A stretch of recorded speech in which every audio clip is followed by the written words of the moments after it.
Imagine for a moment that the greatest alliance of the 20th century was never as permanent as we were told. We are taught that the bond between the United States and Great Britain is unbreakable, forged in the trenches of World War I, sealed on the beaches of Normandy, strengthened by shared language, shared culture, shared blood, the special relationship.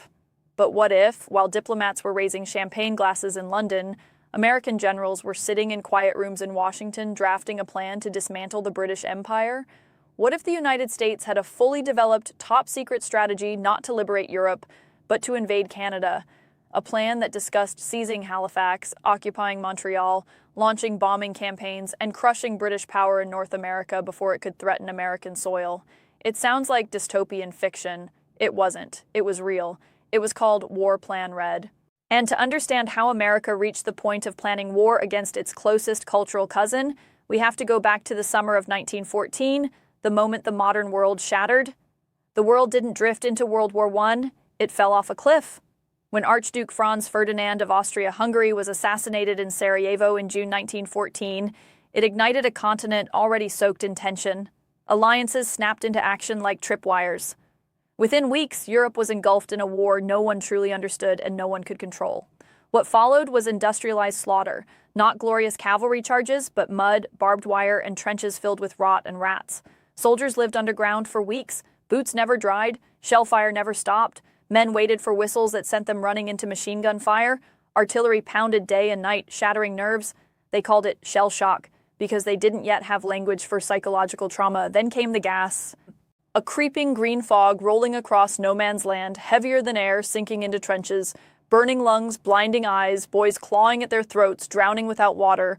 On one side stood Britain, France, and Russia, the Allied powers. On the other, Germany, Austria-Hungary, and the Ottoman Empire. For nearly 3 years, the United States stayed out of it. We traded, we loaned money, but we did not send our sons. Neutrality, however, is fragile when the world is on fire. German submarine attacks on American shipping eroded patience. But the breaking point came in 1917 with something that sounded almost unbelievable. The Zimmermann Telegram. Germany secretly proposed an alliance with Mexico. If the United States entered the war, Mexico would be promised the return of Texas, Arizona, and New Mexico. British intelligence intercepted the message and handed it to Washington. Now neutrality collapsed. President Woodrow Wilson went to Congress. America entered World War I. By 1918, fresh American troops were fighting alongside British and French forces. Our manpower and industrial power helped break the stalemate. Germany collapsed, the war ended, Britain stood victorious, but exhausted, bankrupt, bleeding. The United States emerged stronger than ever. To the public, America and Britain were brothers in arms, bound forever. But inside the U.S. War Department, planners were thinking differently. Military planners do not operate on gratitude.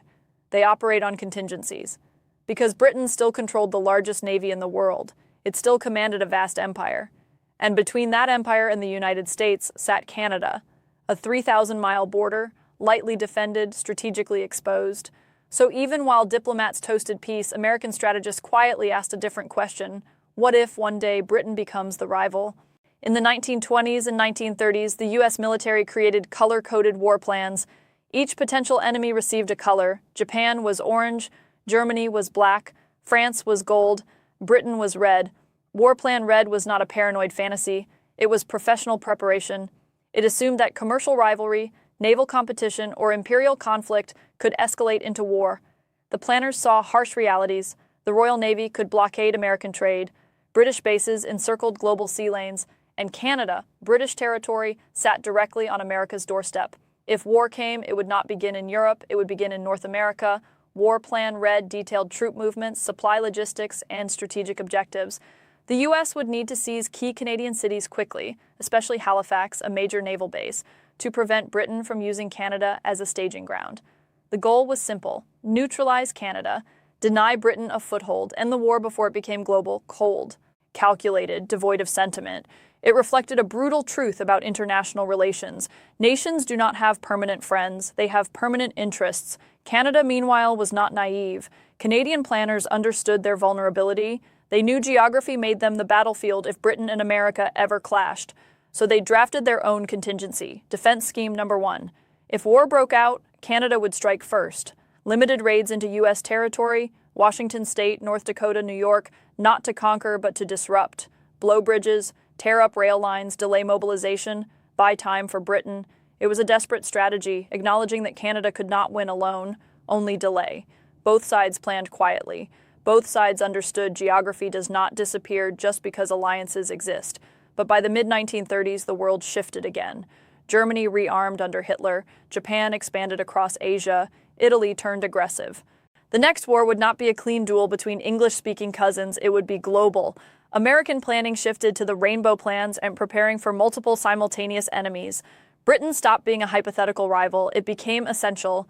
By World War II, War Plan Red was quietly shelved, not because it was foolish, but because survival required cooperation, and history repeated its lesson. Germany and Japan, once mortal enemies, became allies. The Soviet Union, once an ally, became a rival. Alliances flipped, interests shifted. War Plan Red was not madness, it was insurance. It reminds us that alliances are never carved in stone. They are temporary alignments shaped by circumstance. Today, NATO is debated. Trade alliances strain, Arctic routes open, global power balances shift again. The same questions return. What happens if assumptions collapse? What if today's partner becomes tomorrow's competitor? Where would conflict break first? Because the most dangerous wars are not the ones we argue about publicly. They are the ones sitting quietly in contingency binders, written just in case. History is not sentimental, it is cyclical, and War Plan Red is proof that even the strongest alliances are ultimately strategic calculations.